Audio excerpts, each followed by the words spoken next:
నన్ను ఇక్కడ చూడు.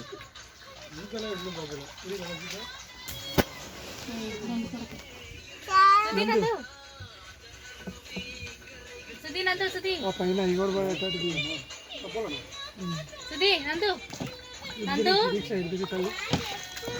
సైడ్ తిరుగుతాలి. లోపల చేతులు